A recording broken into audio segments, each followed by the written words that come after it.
오늘 함께 볼 하나님의 말씀은 창세기 28장 10절에서 22절까지입니다.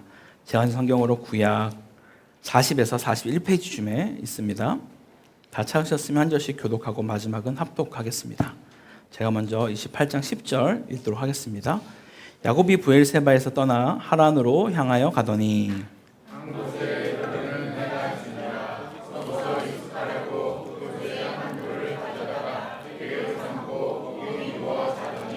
꿈에 본즉 사닥다리가 땅 위에 서 있는데 그 꼭대기가 하늘에 닿았고 또 본즉 하나님의 사자들이 그 위에서 오르락 내리락 하고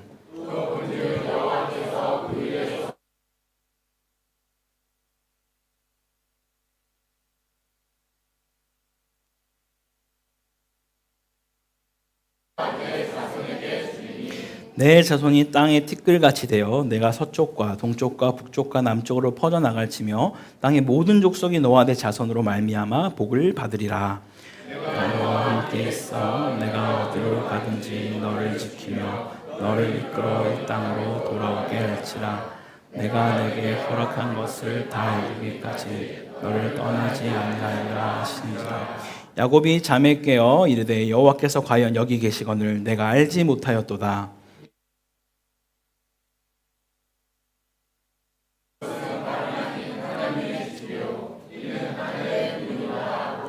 야곱이 아침에 일찍 일어나 베개로 삼았던 돌을 가져다가 기둥으로 세우고 그 위에 기름을 붓고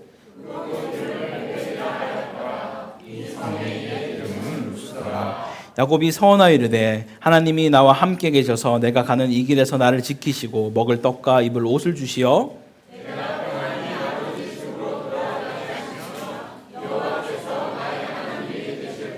함께 읽겠습니다. 내가 기둥으로 세운 이 돌이 하나님의 집이 될 것이요 하나님께서 내게 주신 모든 것에서 10분의 1을 내가 반드시 하나님께 드리겠나이다 하였더라. 아멘. 할렐루야. 네, 오늘은 참으로 기쁘고 복된 날입니다. 조금 전 우리가 함께 새가족 양육 수료식을 진행했습니다. 이곳에 와서 누리는 큰 기쁨 중에 하나는 기존에 신앙생활 하시다 오신 분들도 계시지만 생애 처음으로 혹은 정말 오랜만에 20년 만에 교회에 발걸음을 내딛는 분들이 계시다라는 것이죠. 요즘 시대에 그것도 작년의 나이에 새로운 어떤 믿음을 갖게 되는 일은 거의 기적과도 같습니다.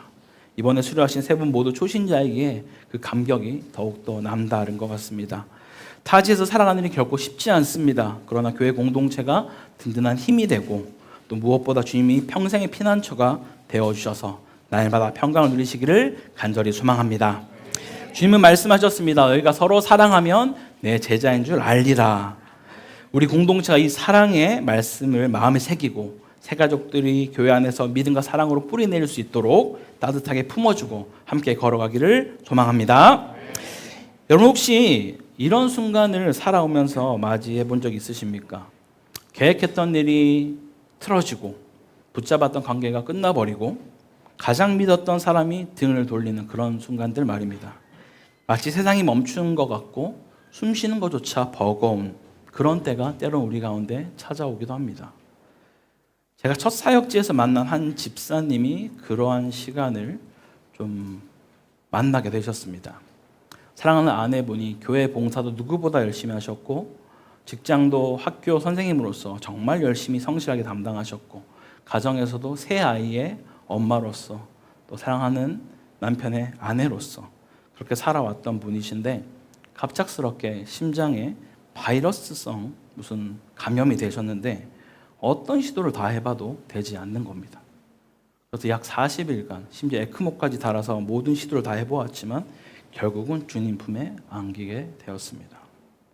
세 자녀를 남겨둔 채 떠난 그 아내의 빈자리는 기도로도 위로의 말로도 쉽게 채워지지 않았습니다. 매일 주님 이제 제가 어떻게 살아야 합니까? 라는 질문만 가슴속에 울려 나왔다라고 합니다. 아마 야곱이 맞아 오늘 본문의 그 밤도 이와 같았을 거라 생각되어집니다. 미래도 안정도 가족의 품도 없고 하늘을 이불 삼아 차가운 땅 위에 돌을 베고 자야 했던 그 밤, 그의 인생에서 가장 춥고 고독한 순간이었을지도 모르겠습니다. 그런데 바로 그 절망 가운데 아무도 기대할 수 없고 더 이상 물러설 곳조차 없던 그때에 주님은 야곱에게 찾아오십니다. 오늘 우리는 이 장면을 통해 절망 속에서도 함께 하시는 하나님을 함께 묵상해 보겠습니다. 먼저 10절, 11절을 함께 보겠습니다. 야곱이 브엘세바를 떠나 하란으로 향하고 있습니다. 여러분, 이 길 왠지 좀 낯설지 않지 않습니까?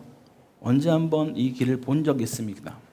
오래전 아브라함이 아들 이삭의 아내를 얻기 위해서 리브가를 찾기 위해 떠났던 그 길, 바로 그 길이 지금 이 여정인 것이죠. 멀리 하란에서 리브가를 데려온 그 여정과 겹쳐지는 길입니다. 그때 리브가는 오직 믿음 하나로만 곧 남편인 이삭을 향해서 나아갔습니다. 그런데 오늘 야곱이 걷는 이 길은 사랑을 찾아가는 길이 아니라 목숨을 부지하기 위해서 떠나는 피난처 같은 길이었습니다. 형 에서의 분노와 복수심을 피해서 뒤도 돌아보지 않고 정말 그 두려움 속에 떠나야만 했던 그 길이 바로 이 여정입니다. 11절에 보니 야곱이 한 곳에 이르렀다라고 되어 있습니다. 해가 지게 되죠. 그리고 거기서 돌을 가져다가 베개로 삼고 그는 잠이 들게 됩니다. 뒤에 19절을 보게 되면 이곳은 베델, 곧 루스라고 불리는 곳이라고 설명하고 있습니다. 브엘세바에서는 약 90km 혹은 100km 정도 떨어진 곳인데 보통 3일 밤낮을 꼬박 걸어가야만 갈 수 있는 거리다라고 성경은 말합니다. 그런데 중동 지방의 환경을 아는 분은 잘 아실 겁니다. 그곳에 낮에는 너무나 덥기 때문에 물 없이는 정말 얼마 가지도 못하고 지쳐 쓰러질 만한 거리입니다. 그렇기 때문에 대부분의 이동할 때 거리에서 이 밤 시간은 많이 가야만 하는 거리입니다. 특히 해가 지자마자는 칠흑 같은 어둠이 아니기 때문에 정말 열심히 가야만 했던 그런 시간입니다. 근데 지금 야곱은 해가 지자마자 그가 돌을 베개 삼아 잠들었다라고 이야기를 하죠. 그만큼 그는 이미 지쳐 있는 것을 말해주고 있습니다. 아마도 3일 밤낮을 제대로 쉬지도 못하고 두려움 속에서 그렇게 걸어왔을 것입니다. 우리가 기억하는 야곱은 여러분 어떻습니까? 어머니 리브가의 사랑을 듬뿍 받고 자란 막내 아들입니다. 편안한 침상과 포근한 이불, 푹신한 베개가 늘 그의 곁에 있었을 겁니다. 근데 지금은 어떻습니까? 하늘이 이불이고 땅이 요입니다. 베개라 해봐야 차갑고 딱딱한 돌 하나밖에 없는 그런 상황입니다. 이 상황을 한번 그려보십시오. 집을 떠나 여행 중인 것도 아닙니다. 목숨의 위협을 피해서 미래가 불투명한 상태로 아무것도 준비되지 않은 채 돌판에 누워있는 그런 상황인 것입니다. 억장이 무너졌을 겁니다. 두려움과 불안과 허무함이 그에게 몰려왔을 겁니다. 혹시 우리도 이런 순간을 지나와 본 적이 있지 않으십니까? 이곳 코타키나발루 처음 오셨을 때를 한번 생각해 보십시오. 한국에서 많은 것들을 내려놓고 왔지만 모든 것을 갖춘 채 시작한 분이 몇 분이나 계시겠습니까? 낯선 집과 낯선 언어, 서툰 행정 절차, 시장이나 마트에서 들려오는 알 수 없는 그런 말소리 속에서 과연 내가 이 땅에서 잘 정착할 수 있을까라는 그 불안과 긴장, 우리도 너무 잘 알고 있을 거라 생각합니다. 아마 야곱이 그날 들판에 누웠을 때 마음이 그랬을 겁니다. 아무것도 보이지 않고 확정된 미래 하나 없이 막막한 길을 걸어가야 하는 그 상황. 그런데 놀랍게도 바로 그 자리에 하나님이 찾아오셨다라는 것이죠. 인생의 가장 연약하고 처참한 순간, 아무도 붙잡아줄 사람이 없다고 느껴지는 그 순간, 패배와 후회가 짙게 드리운 자리, 내 힘으로 무엇 하나 할 수 없다고 느껴지는 그때에 우리 하나님은 찾아오십니다. 할렐루야. 성경 우리에게 늘 같은 메시지를 말씀합니다. 내 힘으로 어떻게든 해보려고 하는 동안에는 하나님의 은혜를 우리는 쉽사리 경험하기가 어렵습니다. 그래서 하나님은 우리의 힘이 빠지기를 기다리고 계십니다. 왜냐하면 하나님이 들어오실 틈조차 없기 때문인 것이죠. 도무지 길이 보이지 않는 그 낮은 자리, 그 자리야말로 주님이 찾아오시는 자리인 줄 믿으시기 바랍니다. 물론 이런 자리는 힘들고 고통스럽습니다.